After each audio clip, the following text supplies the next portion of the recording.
Hello and welcome to this video. In this video, we will study recursive bubble sort and we'll see how recursion works with bubble sort. But before that, I want to uh, tell you something about tail recursion. So, assume that you are familiar with the common recursion, that is a function calling itself. But there are other forms of recursion also, like mutual recursion, where one function calls second function and then second function call first function. And then there is something called generative recursion and so on. So we will not go into all those. What I want you to focus on is this simple program.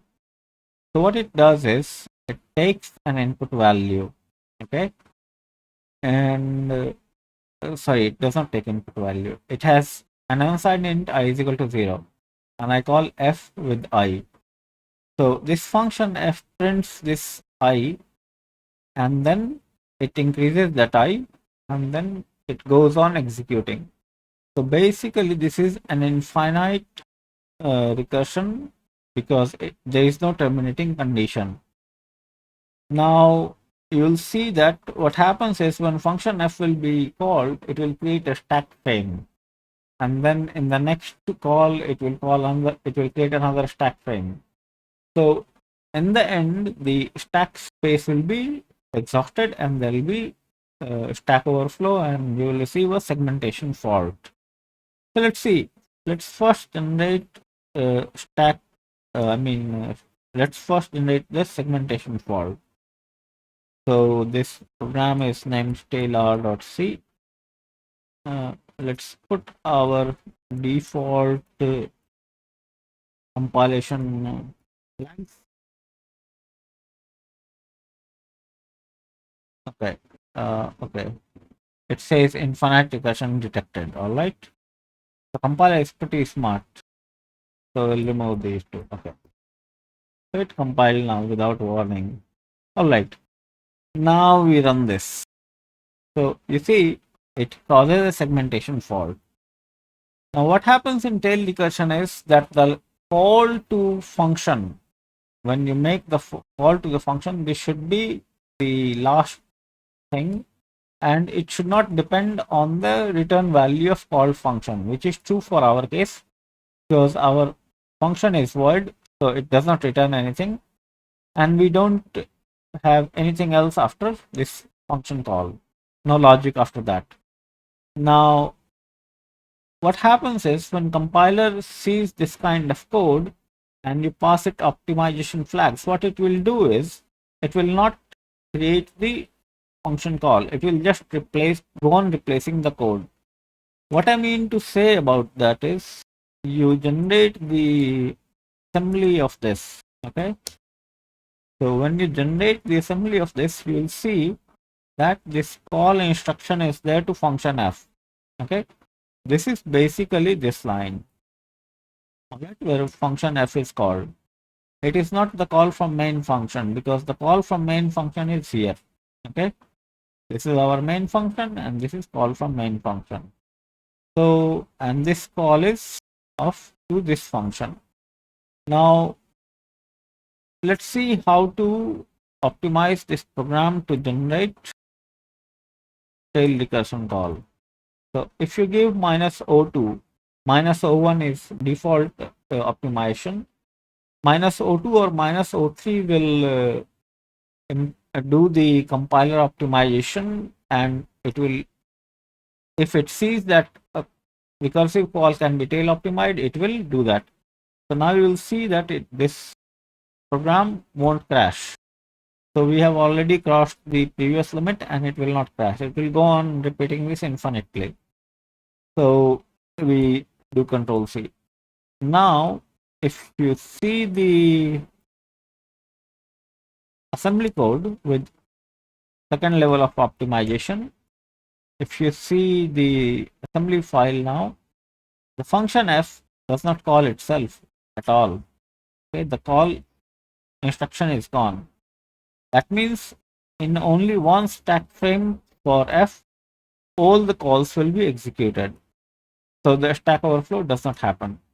So that's what tail recursion is.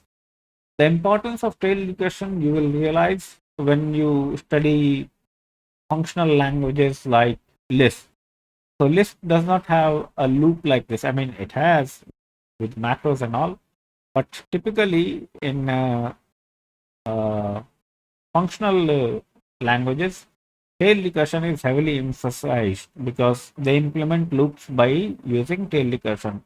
So languages like Erlang or Haskell, Lisp, Scheme, or OCaml, they will implement loops using this tail recursive technique. Now let's see the bubble sort one. So we have the same header, bubble sort.h. We have the same function driver, which is main r.c. In the last program, we have done the bubble sort. Last video, we did bubble sort. So everything else is same except the bubble sort r.c. So sub function remains same, and the flag which was there, I have renamed it to already sorted, and by default it is true. So it receives an array, or rather a pointer, whichever you want to say it, and with size n. So this for logic has changed. Now the base case is if n is 1, then you return. If there is only one element in the array, that means it is sorted. Now we have this loop.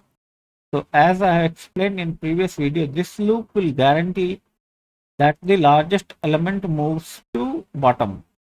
You can easily verify this by looking at the code. So I starts from 0. So this will compare value at position 0 and position 1. And if position 0 is greater, then it will move down. Okay. So then I will change to 1, and then at position 1 and 2 it will be compared. And whichever is larger, so it will go down. Okay. So the largest element will move towards the end of array. Now if any swap happens, we make already sorted false.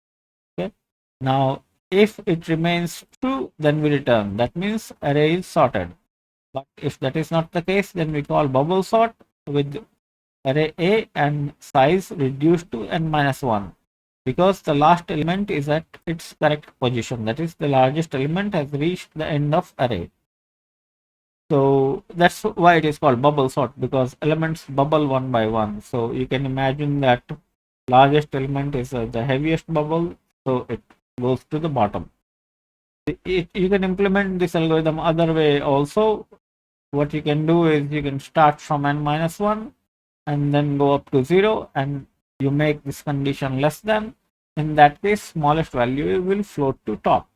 So both ways you can sort it. Now let's compile and see this. First we go to bubble sort. So be careful when you compile with the tail recursion. You don't forget to enable the O2 switch for optimizing the tail call. It is typically called tail call.